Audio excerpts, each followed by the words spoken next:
আসসালামু আলাইকুম এভরিওয়ান।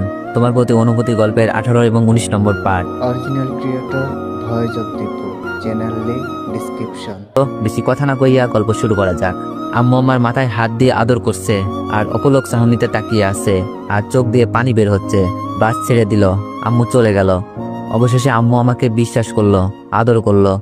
মনে হলো আরো কয়েক বছর বাঁচার অনুপ্রেরণা পেলাম। ঢাকায় রিমিদের বাসায় যেতে রাত তখন 1টা। বেল বাজিয়ে বাসায় প্রবেশ করলাম।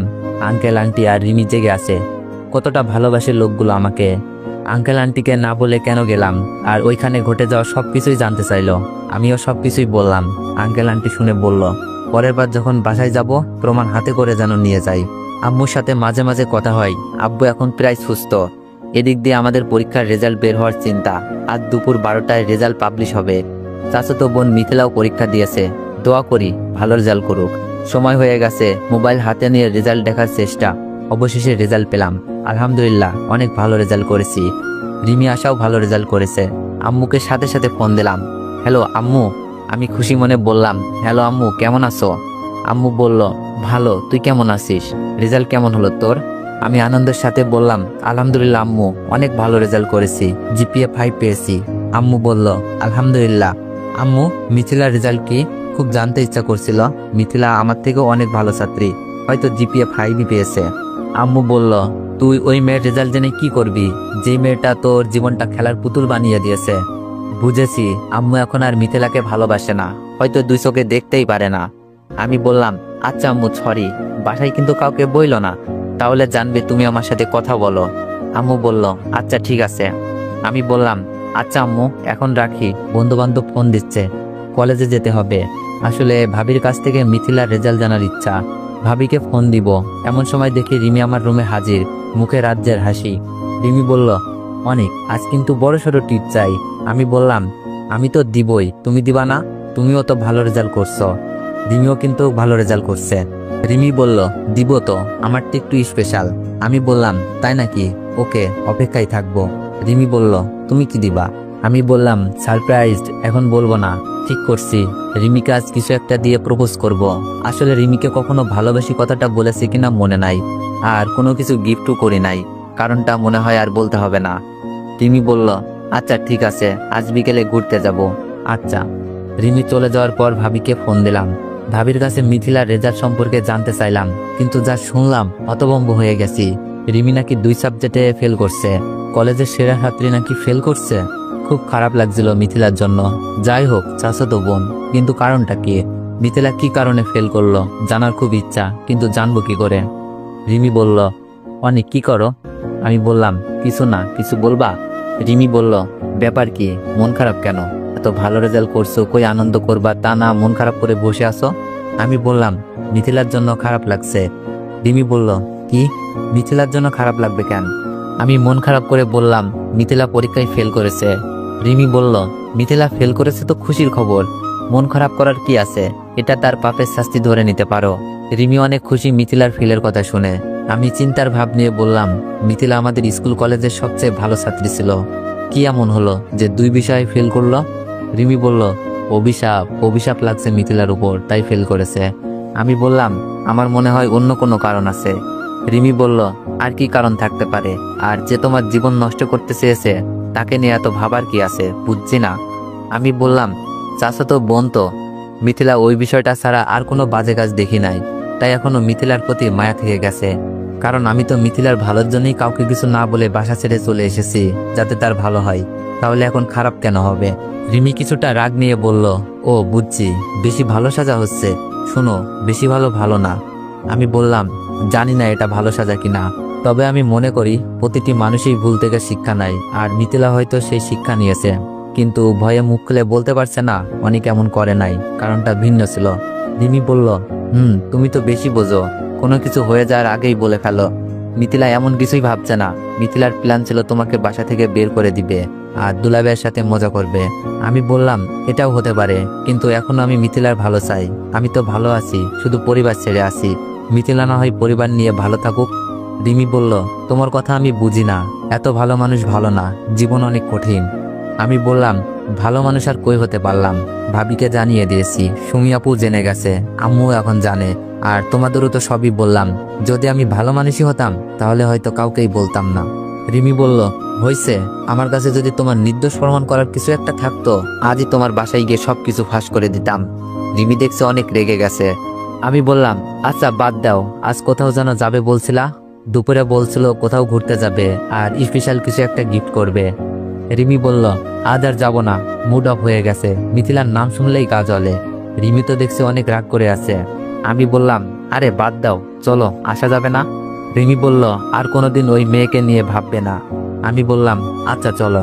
রিমির কথায় মাথা নাড়ালেও মন যে ভাবতে বাধ্য করে। রিমি বলল, মনে থাকে জানো, আমি রিমি রাস্তায় বেরিয়ে হাঁটছি, আশাকে তার বাসা থেকে নিয়ে নিব। আমরা আসলে একটা ছোটখাটো পার্টির আয়োজন করছি রেজাল্ট পাওয়ার খুশিতে। কলেজে আরো কয়েকজন বন্ধু মিলে এই আয়োজন করেছি। আশা, আমি, রিমি হেঁটে যাচ্ছি। আমি বললাম, রিমি একটু দাঁড়াও, আমি আসছি।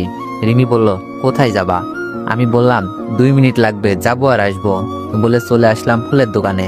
একগুচ্ছ ফুল আর 3টা ললিপপ নিয়ে রিমির সামনে। রিমি বলল, কই গেছিলা, হাত পিছো না কেন? আমি বললাম, আশা একটু ওই পাশে যাবে। রিমি বলল, আশা কেন যাবে, কি সমস্যা? আশাকে ইশারা করে বুঝালাম, আশা প্লিজ। আশা চলে গেল। রিমি বলল, মানে কি, কিছুই বুঝলাম না তো। ফিল্মি স্টাইলে বললাম, রিমি আই লাভ ইউ, তুমি কি আমাকে বিয়ে করবে? রিমি আনন্দে বলল, ওয়াও অনেক, তুমি আজ প্রথম বলছো তুমি আমাকে ভালোবাসো, বিয়ে করতে চাও। আমি অনেক খুশি, আমার মতো হয়তো আজ কেউ খুশি হতে পারে না। আমি বললাম, হয়েছে? রিমি অবাক হয়ে বলল, মানে কি হয়েছে? আমি বললাম, বলতাছি প্রপোজ করাটা কি ঠিকঠাক হয়েছে? রিমি বলল, আরে দুষ্টু, হয়েছে, আর আমি তোমাকে নিজের থেকেও ভালোবাসি, আর তুমি চাইলে আজই বিয়ে করে নিতে চাই। আমি বললাম, কিরে আশা, চলে এলি কেন? আশা বলল, তোরা এখানে প্রেম কর আর আমাকে কুত্তায় কামড়াক। আমি বললাম, কামড়াবে কেন, দেখছে তুই একা আছিস তাই হয়তো প্রেম করতে আইছে। আমার কথা শুনে রিমি হেসে দিছে আর আশা রেগে ফায়ার। আশা বলল, ভালো হবে না অনেক? আচ্ছা রিমিকে তো ফুল দিলা, আমার জন্য কি আনছো? ললিপপটা এগিয়ে দিয়ে বললাম, এটা তোর জন্য। আশা বলল, ওই আমি কি বাচ্চা নাকি? আমি বললাম, 3টা আনছি, চলো আজ সবাই বাচ্চা হয়ে যাই। রিমিকে দিয়ে আমি একটা নিয়ে খেতে শুরু করলাম। রিমি বলল, আচ্ছা অনেক, তুমি তো আমাকে সারপ্রাইজ দিলা, এখন তো আমার স্পেশাল কিছু একটা দেওয়ার কথা। রিমি রাস্তায় কি দিতে চাই স্পেশাল? আমি কাপা গলায় বললাম, কি দিবা? রিমি বলল, আশা যা তো, রিমির মতিগতি ভালো না। আশা বলল, না আমি যাব না, কুত্তাই কামড়াবে। রিমি বলল, আচ্ছা তাহলে ওইদিকে ফির। আমি বললাম, ও কেন ওইদিকে ফিরবে? রিমি বলল, তুমি চুপ করো, আশা ফির। আশা অন্যদিকে ফিরে আসে। রিমি আস্তে আস্তে আমার কাছে আসছে। রিমি আমার খুব কাছে, মানে রিমির মুখ প্রায় আমার মুখের কাছে নিয়ে আসছে। রিমি আমাকে কিস দিতে চাই। আমি সরে গেলাম, না রিমি, এসব করা যাবে না, এসবে গল্প নষ্ট হয়ে যাবে। রিমি রেগে মেগে বলল, কিসের গল্প? আমি বললাম, কিছু না, এইসব বিয়ের আগে ঠিক না, আর আমি লুতুপুতু প্রেম করতে চাই না। রিমি বলল, কি, আমি লুতুপুতু প্রেম করি? ওকে থাকো, আমি গেলাম। রিমি রাগ করে বাসার দিকে হাঁটা শুরু করে দিছে। কি বলতে কি বলে ফেললাম, রিমি তো দেখি রাগ করে বাসায় চলে যাচ্ছে।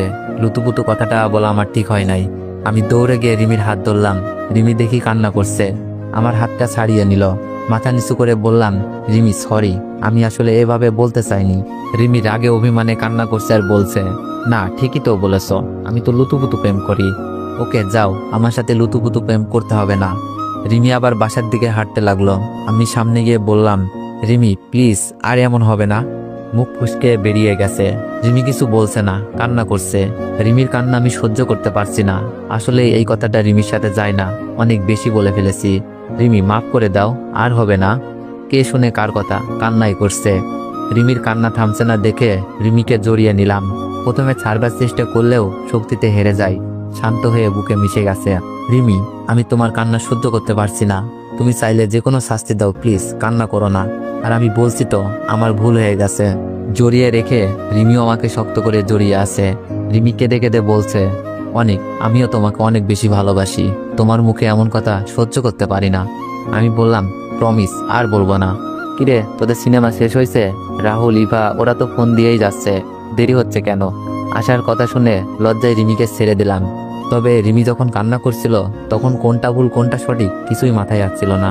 তখন মাথায় ছিল রিমির কান্না থামাতে হবে। কারণ রিমির কান্না আমার বুকে ছুরি বসছে। হয়তো এটাই ভালোবাসার ম্যাজিক। রিমি তার চোখ মুছে বলল, চল। তারপর পাটি টাটি করে বাসায় চলে আসলাম। এসে শুয়ে শুয়ে মোবাইল টিপছি। ভাবছি রেজাল্ট নিয়ে একটা স্ট্যাটাস দিই। স্ট্যাটাসের মাঝে অনেক কংগ্রেস জানাচ্ছে। হঠাৎই একটা মেয়ের আইডি থেকে মেসেজ আসলো। মেসেজ ওপেন করে দেখি, ভালো রেজাল্টের জন্য শুভেচ্ছা। মেয়েটার প্রোফাইল পিক দেখে পরিচিত মনে হচ্ছে। আমি মেয়েটার প্রোফাইলে গিয়ে দেখি এটা মিথিলার বান্ধবী মারিয়া। আমাদের সাথেই লেখাপড়া করত আর এক এলাকারই। আমি রিপ্লাই দিলাম, ধন্যবাদ। তোমার রেজাল্টের কি অবস্থা?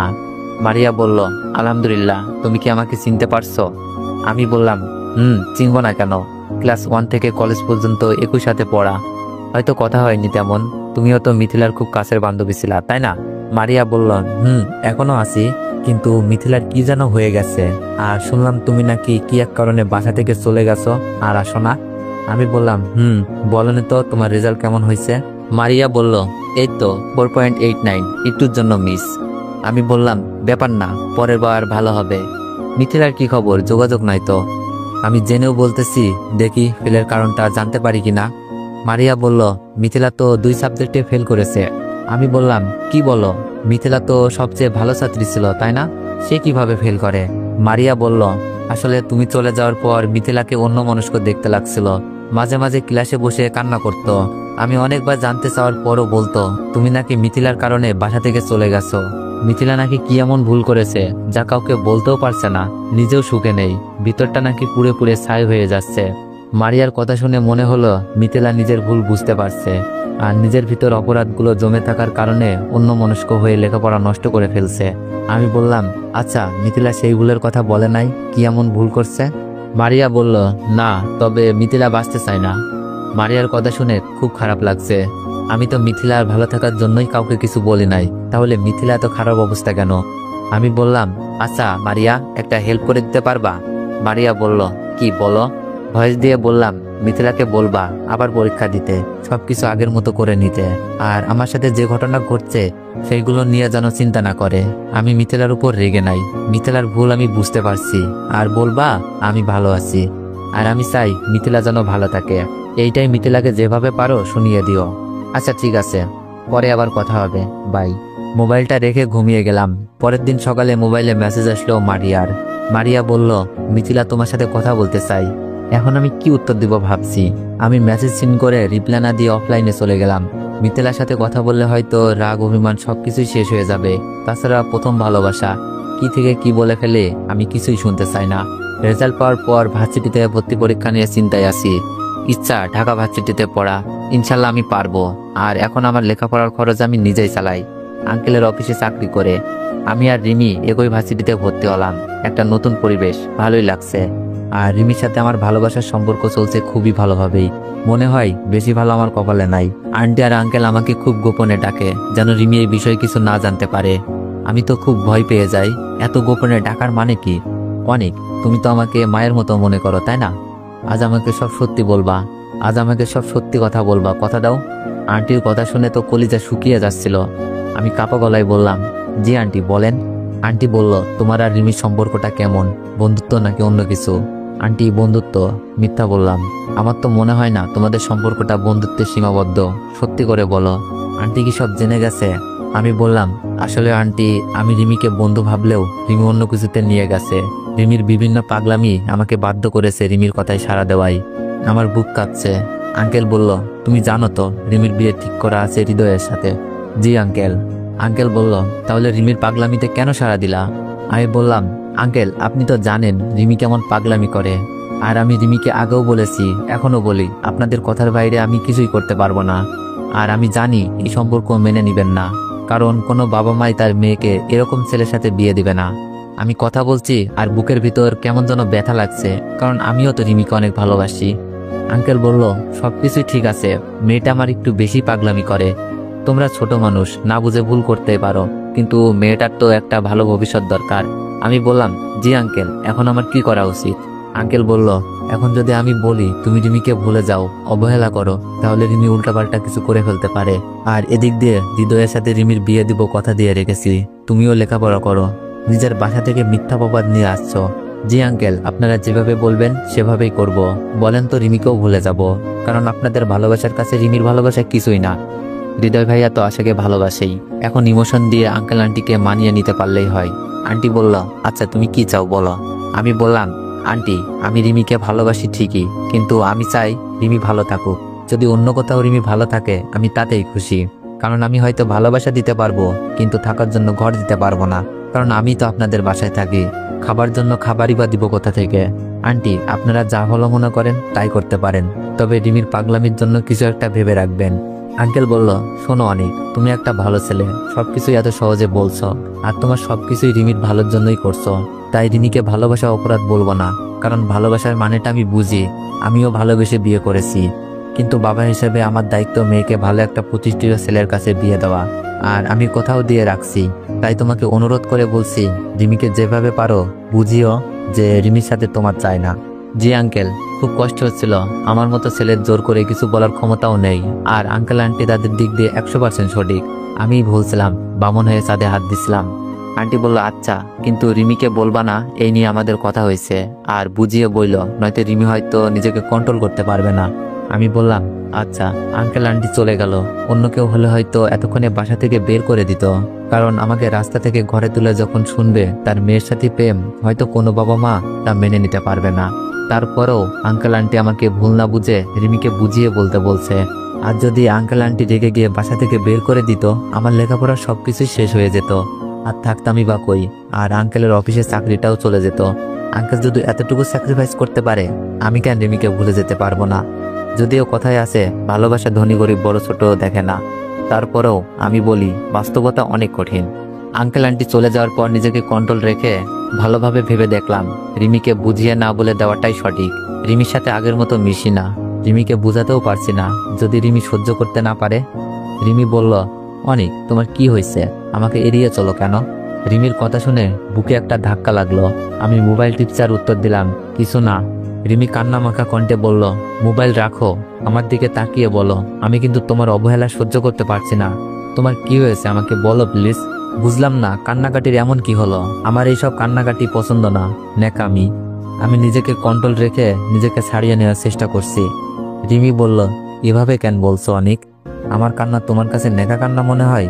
আমি বললাম, তা নয়তো কি, দেখছো মোবাইল নিয়ে বিজি, তুমি এসে কান্নাকাটি শুরু করে দিছো। রিমি বলল, আমার থেকেও মোবাইলটা বেশি হয়ে গেল, দেখি মোবাইলে কি করছো। রিমি আমার মোবাইলটা হাতে নিতে চাইলো, আমি হাতে দিই নাই, তাই রিমি কান্না করছে। রিমির কান্নার দেখে আমার ভিতরটা পুড়ে যাচ্ছে। রিমি এগুলো কি, পার্সোনাল লাইফ বলে তো একটা কথা আছে, আমি মিথ্যা অভিনয় করছি। রিমি কেঁদে কেঁদে বলল, কি আমার কাছেও তোমার পার্সোনাল লাইফ আছে? তুমি জানো আমার কাছে তুমি আমার পার্সোনাল লাইফ? এইসব ফিল্মি ডায়লগ বন্ধ করো, অসহ্য লাগে। বলেই রুম থেকে বেরিয়ে আসি। আসার সময় আন্টিকে দরজার বাইরে দেখলাম। জানি না রিমি এখন কি করছে, রিমি কি এগুলো নিতে পারবে জানি না। আমার যে কিছু করার নাই, রাত 8টায় রাস্তায় বেরিয়ে পড়ি। আন্টি আমার চোখের পানি দেখেছিল, আঙ্কেলও গেটের সামনে চোখ মুছতে দেখেছিল। হয়তো রিমি কান্না করছে, আন্টি অভিনয় করে জানতে চাইছে কেন কান্না করছে রিমি। রিমি কি বলবে না বলবে না? আঙ্কেল বাসায় গিয়ে দেখবে হয়তো রিমি কান্না করছে। সবকিছুর কারণ জেনেও আঙ্কেল আন্টি কিছুই বলতে পারবে না, কারণ ওরা তো দায়িত্বে বাঁধা। হাঁটতে হাঁটতে চোখের জল নিয়ে চলে যাই মদের আড্ডাখানায়। মানুষগুলোর কাছে আমি একেবারেই নতুন, এখানে শুধু কষ্টে থাকা মানুষগুলোই আসে। আমি বলবো না কেউ যেন এখানে না আসে, কারণ আজ নিজের বিবেকের কাছেই প্রশ্নবিদ্ধ। সিগারেট আর মদ খেয়ে চলছি, এসব কখনো ছুঁয়েও দেখি নেই। ভালোবাসার কষ্ট যে কি তা কেউ ভালো না বাসলে বুঝবে না, আমিও বুঝতাম না। কিন্তু ভালোবাসার মানুষটির সাথে যখন পরিস্থিতির শিকার হয়ে বাজে ব্যবহার করতে হয়, কষ্ট দিয়ে দূরে রাখতে হয়, আর ভালোবাসার মানুষের চোখের পানি দেখতে হয়, তখন এই সামান্য নেশা কিছুই না। চোখ বেয়ে পানি পড়ছে আর মদ খাচ্ছি, সাথে সিগারেট তো আছেই। কষ্টটা যেন তারপরেও হালকা হচ্ছে না, তবে চোখগুলো বন্ধ হয়ে আসছে। বাসায় যাওয়ার জন্য পা বাড়ালাম, কিন্তু হাঁটতে পারছি না, দুপা হেঁটেই পড়ে যায়। কখন চোখ বন্ধ হয়ে গেছে মনে নাই। চোখ খুলে দেখি আমি রাহুলের বাসায়। এখানে কিভাবে আসলাম আমি তো মদের আড্ডায় ছিলাম। এর মধ্যেই দেখি রাহুল রুমে আসলো। রাহুল বলল, কিরে এখন কেমন লাগছে? ভালোই। আমি তোর বাসায় কিভাবে আসলাম? আমাকে আটকে দিয়ে বলল, মদের আড্ডায় ছিলি, অজ্ঞান হয়ে পড়েছিলি, তোর মোবাইলে আমার নাম্বার পেয়ে ফোন করে বলল আমি গিয়ে তোকে অজ্ঞান অবস্থায় নিয়ে আসি। কি হয়েছিল তোর? তোকে তো কখনো কোনো বাজে নেশাই দেখিনি। আমি বললাম, তাহলে শোন। আমি রাহুলকে সব খুলে বললাম। আর এই কথাগুলো যেন কাউকে না বলে প্রমিস করতে বললাম। রাহুল বলল, আচ্ছা ঠিক আছে, এখন কি করবি ভাবছিস?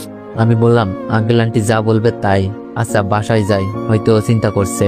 রাহুল বলল, নাস্তা করে যা। আর কাল রাত থেকে রিমি ফোন করছিল, আমি বলছি তুই আমাদের সাথেই আসিস আর এখানেই থাকবি।